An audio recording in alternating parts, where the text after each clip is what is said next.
Welcome students. आज हम चर्चा करेंगे भारतेंदु युग की उपलब्धियों की।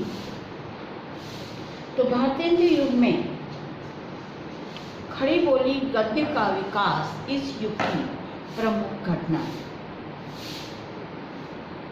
इन्होंने नवीन गद्य रूपों का विकास किया, ना तो पुराने गद्य रूपों को अपनाया, ना संस्कृत निष्ठ पद्धति को अपनाया, ना तो राजा लक्ष्मण सिंह की पद्धति को अपनाया, ना ही शिव प्रसाद सिंह तारेहिंद की पद्धति को अपनाया, बल्कि इस दिशा में मध्यम मार्ग का अनुसरण करके इन्होंने एक सामंजस्य प्रवृत्ति को अपनाया। इनके जो नए रूप थे वो था पत्रकारिता, अनेक नए गद्य रूपों का विकास, उपन्यास, कहानी, नाटक, आलोचना, निबंध, रिपोर्टाज, संस्मरण, रेखाचित्र इत्यादि। इन रूपों का प्रचार और प्रसार इसी युग में पहली बार है। ये सबसे बड़ी घटना भारतेंदु युग की है। भारतेंदु युग की देन है कि गद्य का विकास पा रहा है। इस काल में पत्र पत्रिकाओं का खूब प्रचलन हुआ। प्रत्येक लेखक, यहाँ तक कि भारतेंदु युग का प्रत्येक लेखक किसी न किसी पत्र या पत्रिका का संपादन कर रहा है। भारतेंदु जी स्वयं 2 पत्र, कविवचन सुधा तथा हरिश्चंद्र मैगजीन का संपादन करते हैं। भारतेंदु युग के लेखक प्रधानता प्रचारक, सुधारक और पत्रकार थे। अतः पत्रकारिता के निर्माण में काफी गति आई। शुक्ल जी ने श्रीनिवास दास के परीक्षा गुरु को हिंदी का प्रथम उपन्यास स्वीकार किया। भारतेंदु युग में कई नाटक लिखे गए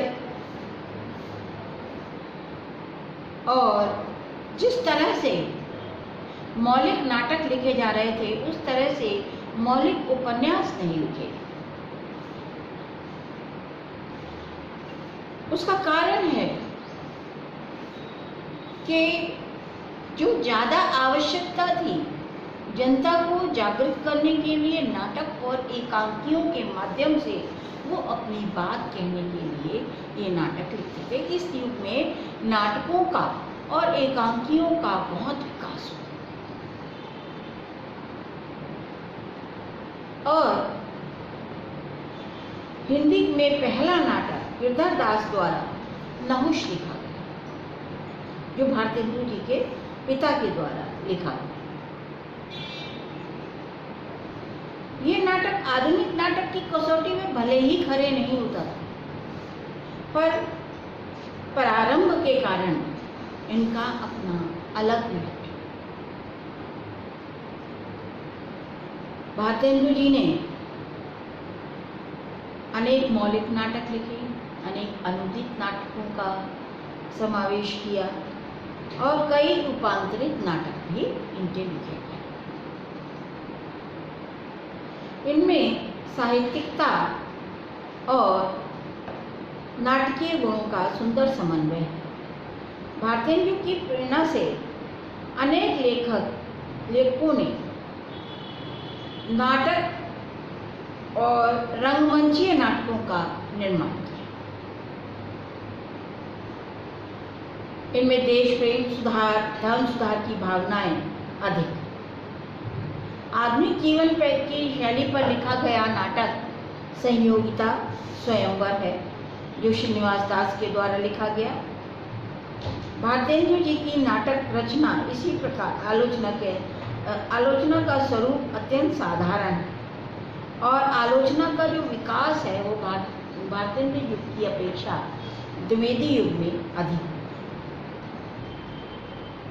भारतेंदु युग में गद्य साहित्य के अन्य रूपों, निबंध, जीवनी आदि का अभूतपूर्व सृजन और विकास हुआ और उन्होंने अपने तीव्र गति से सामाजिक राजनीतिक आर्थिक चेतना के लिए इस युग में अपने साहित्य का विकास किया। इसी उसमें दूसरा जो युग है वो है द्विवेदी, और द्विवेदी युग की सबसे महत्वपूर्ण घटना है इस युग में सरस्वती पत्रिका का संपादन। और इसी सरस्वती पत्रिका के संपादन के साथ साथ विशेष रूप से भाषा का संस्कार। यदि भारतेंद्र युग की कविता हम देखते हैं तो भारतेंद्र युग में हमें गद्य की भाषा तो खड़ी बोली मिलती है, परंतु काव्य की भाषा वही ब्रज भाषा है। परंतु द्विवेदी युग में भाषा संस्कार पर विशेष बल दिया गया, और इस समय काव्य की भाषा भी खड़ी बोली हो गई। गद्य तो भारतेंदु के समय में ही खड़ी बोली में लिखा जाने लगा, पर खड़ी बोली में और ज्यादा परिष्कार और ज्यादा परिमार्जन आए। और इस युग के सूत्रधार भाषा का परिष्कार और परिमार्जन करने वाले महावीर प्रसाद द्विवेदी, उनका अभूतपूर्व योगदान था। सरस्वती पत्रिका में उस युग के लेखकों कवियों की रचनाएं द्विवेदी युग जी के निर्देशन से होकर गुजरती। यदि भाषा में कोई त्रुटियां होती थी तो द्विवेदी जी उसे सही करके दोबारा जो है रचनाकार के पास भेजते थे, और फिर जो है त्रुटियों को परिमार्जन करके फिर रचना पत्रिका में छपती। इस कारण से भाषा का परिमार्जन हुआ, परिष्कार हुआ, और इसका समस्त श्रेय द्विवेदी जी और उसके उस समय के लेखकों। खड़ी बोली को व्याकरण सम्मत बनाने के लिए द्विवेदी जी ने बहुत मेहनत की। विशेषता इस युग में कविता आलोचना कथा साहित्य में विशेष प्रगति हुई। मुक्तकों वनखंडों के स्थान पर महाकाव्य लिखे जाने लगे, आख्यान काव्य लिखे जाने लगे, प्रेमाख्यानक काव्य लिखे जाने लगे, प्रबंध काव्य लिखे जाने लगे, गीति काव्यों की भी रचना हुई। गद्य में घटना प्रधान, चरित्र प्रधान, भाव प्रधान और ऐतिहासिकता पौराणिकता से संबंधित उपन्यास और कहानियों की भी रचना संभव हुई। समालोचना और निबंधों में भी इस युग में विशेष प्रगति। द्विवेदी युग की कविता में भारतेंदुकालीन कविता की अपेक्षा राष्ट्रीयता का स्वर जो है वो ज्यादा अधिक है। राष्ट्रीयता इस युग की राष्ट्रीयता की संकीर्णता सांप्रदायिकता के संबंध में शिवदान सिंह चौहान लिखते हैं, आश्चर्य की बात तो ये है कि 19वीं शती में ही नहीं 20वीं शती में महावीर प्रसाद द्विवेदी, अयोध्या सिंह उपाध्याय, हरिऔध, मैथिली शरण गुप्त इस संकीर्ण घेरे का अतिक्रमण करने का साहस नहीं कर पाए। जातिगत, संप्रदायगत, भाषागत स्वार्थों से ऊपर उठकर वे अपनी वाणी में राष्ट्रीय एकता का उदात्त स्वर नहीं फूंक पाए, जिसने रविन्द्र ठाकुर, इकबाल के कंठ से निकलकर सारे युग में नया स्पंदन भर दिया था। अस्तुगुप्त जी की प्रारंभिक कविताओं के आधार पर उन पर संकीर्णता का आरोप लगा जाना कदाचित अतिवादी होगा। इस काल की कविता में रीतिकाल की श्रृंगार की घोर प्रतिक्रिया हुई और इतिवत्तात्मकता की प्रवृत्ति ने उसकी जगह ले ली। कांग्रेस के आंदोलनों की इस युग पर अमिट छाप है। कृषक और दलित वर्ग के प्रति सहानुभूति और दलित वर्ग की करुण कथा के मार्मिक चित्र इस युग की कविता में अनुस्यूत है। हरिओल, मैथिली शरण गुप्त सभी ने नवीन मूल्यों को ध्यान में रखते हुए अपनी रचनाएं लिखी। हरिओल का प्रिय प्रवास नायक और नायिका तो कृष्ण राधा हैं, पर राधा आधुनिक युग की आदर्श नायिका है। कृष्ण भी आधुनिक युग के नायक हैं। यही कारण है कि मानव सेवा उन्हें सर्वोपरि दिखाई देती है। राधा को भी मानव सेवा अत्यंत प्रिय है और अपने विरह का समय वो मानवों की सेवा करके लोगों के परोपकार में लगाती है। ये नई चीज जो है इसमें दिखाई देती है। अयोध्या सिंह उपाध्याय, गया प्रसाद शुक्ल सनेही और मैथिली शरण गुप्त, सियाराम शरण गुप्त, राम नरेश त्रिपाठी आदि जैसे बहुत विद्वान इस युग के कवि हुए हैं। मैथिली शरण गुप्त तो इस युग के राष्ट्रीय कवि, पहले राष्ट्रीय कवि कहे जाते हैं और उन्होंने राष्ट्रीयता की भावना से समन्वित अपना काव्य लिखा, भारत भारती। इसके अतिरिक्त साकेत और यशोधरा भी उनके बहुत प्रसिद्ध काव्य हैं। ऐसे नारी पात्रों को लेकर उन्होंने अपनी कविता रची जो प्रायः अब तक साहित्य से उपेक्षित थी। सीता का वर्णन तो साहित्य में बहुत हुआ है, परंतु उर्मिला के विरह की तरफ, उर्मिला की पीड़ा की तरफ किसी का ध्यान अब तक नहीं गया। बुद्ध का बहुत वर्णन मिलता है साहित्य में। राम भी आदर्शवादी पात्र थे, राम का बहुत वर्णन मिलता है, परंतु कहीं भी साहित्य में यशोधरा की पीड़ा का वर्णन नहीं।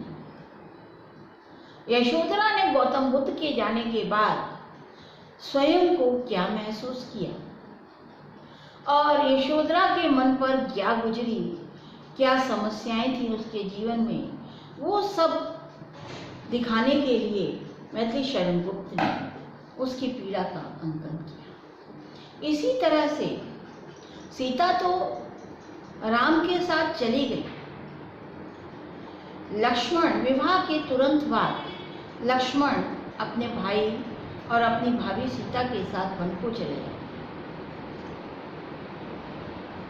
लक्ष्मण के वियोग में उर्मिला किस प्रकार से राजभवन में रहकर वन्य जीवन व्यतीत करती है, वन की सारी जो भी असुविधाएं लक्ष्मण जी भोगते हैं, उन असुविधाओं को वो भी भोगती है। साथ में सारे परिवार वालों का के कार्यों में संलग्न रहती है और 14 वर्ष का वनवास वो राजमहल में काटती। उसकी उन पीड़ाओं का अंकन अपने साकेत महाकाव्य में मैथिली शरण गुप्त ने दिया। उनकी प्रतिभा बहुमुखी थी। इस प्रकार इस युग के अन्य कवि भी बहुत ही